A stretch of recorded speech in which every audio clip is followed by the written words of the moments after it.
Hello mga kabarya, welcome again dito sa channel natin, Altcoins PH 1611. Now, quick review lang tayo dito sa barya na hawak natin, 1 peso, 1982. Ito yung titingnan natin kung may value na kaya ito ngayon dito sa mga online selling. Bago sa lahat, maraming salamat sa mga bago nating subscribers dito sa channel natin.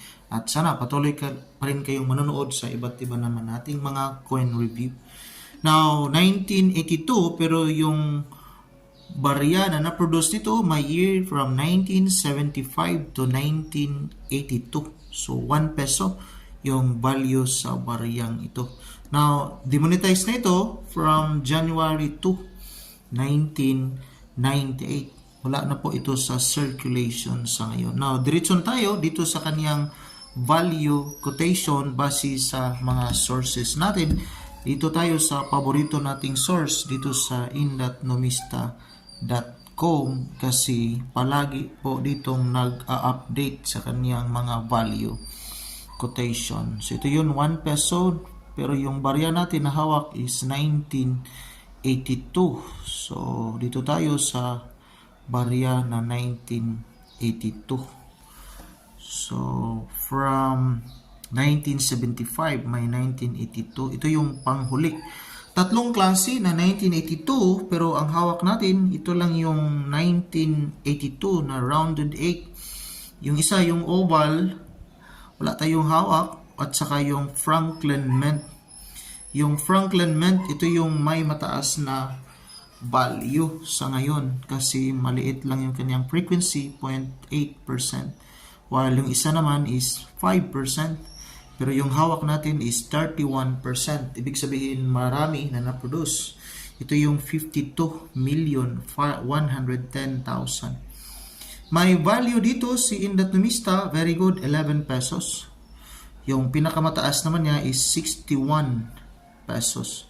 Ito yung value appraisal. Linawin natin again and again. Value appraisal ni in.nomista.com. Hindi ibig sabihin na may bibili sa ganitong halaga. So ito yung value appraisal. Depende kung may buyer. Pero dito sa atin kasi barya ito sa Pilipinas at saka yung mga coin collectors sa ngayon may hawak na sa ganitong klase. Yung hanap talaga sa mga coin collector itong 1982 na proof coin. Pero ito yung value quotation. Dito tayo sa source, ibang source natin dito sa Carousel PH, may seller tayo dito. So, ibig sabihin, pag may seller, so may value na po. Kasi may nagbibinta. 2 months ago, by Neko.Neko21, 80 pesos yung kanyang selling value. May isa na nag-like 2 months ago. While dito naman sa eBay, so may mataas na value dito sa eBay, may $1.51.